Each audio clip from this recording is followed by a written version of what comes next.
মাজগুমিত আল জমিয়ত আদৰ্শ জাতীয় বিদ্যালয়ৰ বঁটা বিতৰণী সভা।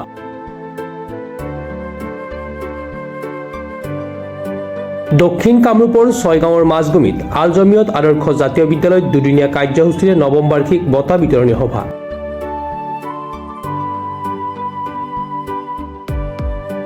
বঁটা বিতৰণী অনুষ্ঠানৰ পতাকা উত্তোলন কৰে বিদ্যালয়ৰ অধ্যক্ষ শামছুল আলমে আৰু ভূমিদাতা নিজাম আলীয়ে বৃক্ষৰোপণ কৰাৰ পাছতে বিদ্যালয়ৰ পৰা শোভাযাত্ৰা উলিওৱা হয়।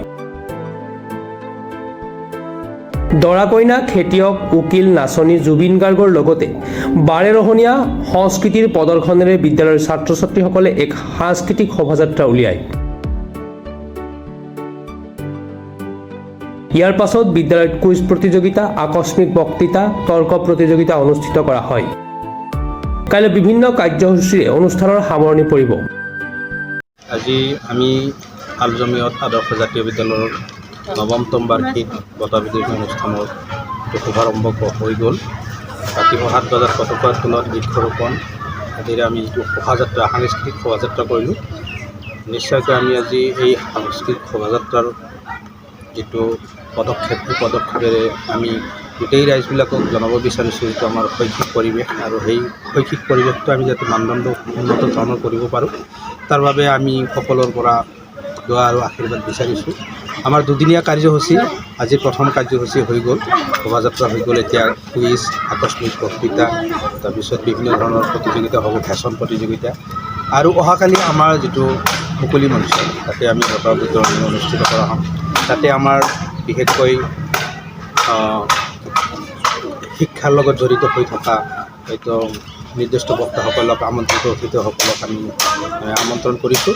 তেখেতসকলৰ উপস্থিতিতে আমি এই কালিৰ যিটো সাংস্কৃতিক অনুষ্ঠান, সেইটো আমি চলাম। গতিকে মই আজি এই মিডিয়াৰ জৰিয়তে মই জনাব বিচাৰিছোঁ সমগ্ৰ ৰাইজবাসীক, যাতে আপোনালোকে অহাকালি 21 তাৰিখ 21 জানুৱাৰী সকলোৱে উপস্থিত থাকে আৰু আমাৰ অনুষ্ঠানবিলাক উপভোগ কৰে আৰু আমাক গঠনমূলক পৰামৰ্শখিনি দাঙি ধৰে। এইখিনি মই সমগ্ৰ ৰাইজৰ আগত কথাখিনি মই কৈছোঁ, যাতে আপোনালোকে আহে আৰু আমাৰ যিটো উদগনিমূলক যিটো আমাৰ যিটো ষ্টুডেণ্ট, ছাত্ৰ ছাত্ৰীসকলে যিবিলাক প্ৰতিযোগিতাত অংশগ্ৰহণ কৰি যিখিনি উৎসাহ উদ্দীপনা পাইছে, আৰু যাতে আপোনালোকে ল'ৰা ছোৱালী, আমাৰ এই আল জমিয়ত আদৰ্শ জাতীয় বিদ্যালয়ৰ ল'ৰা ছোৱালীবিলাকক এডমিশ্যন কৰায়। আৰু আমি প্ৰতিশ্ৰুতি দিছোঁ যে আল জমিয়ত আদৰ্শ জাতীয় বিদ্যালয়ে আপোনালোকৰ ল'ৰা ছোৱালীখিনিক উন্নত মানদণ্ডৰ শিক্ষা দিয়া হ'ব, আৰু লগতে তেওঁলোকৰ ভৱিষ্যতৰ যিটো ৰিস্ক সেইটো আমি ল'ব পাৰিম। ছয়গাঁৱৰ পৰা Ahmad Ali report, Pratah time digital. অসমৰ সংবাদ জগতখনৰ বাবে এক সুখৰ খবৰ। আপোচবিহীন ৰাইজৰ কণ্ঠ সাপ্তাহিক কবচ পুনৰ এবাৰ অসমৰ ৰাইজৰ মাজলৈ। স্বত্বাধিকাৰী প্ৰণীতা কলিতাৰ দ্বাৰা প্ৰকাশিত আৰু আপোচবিহীন একাংশ নপুৰণি অভিজ্ঞতাপুষ্ট সাংবাদিকৰ দ্বাৰা প্ৰচাৰিত তথা eco printing press, Guwahati, Katabari, গড়চুকত মুদ্ৰিত সাপ্তাহিক কবচ এতিয়া অসমৰ বিভিন্ন প্ৰান্তত উপলব্ধ। আমাৰ ঠিকনা মুখ্য কাৰ্যালয়, অসম ফৰেষ্ট স্কুল, হৰি মন্দিৰ পথ, গুৱাহাটী, আৰু উপ কাৰ্যালয় কলিতা মাৰ্কেট, বিজয়নগৰ, কামৰূপ, অসম।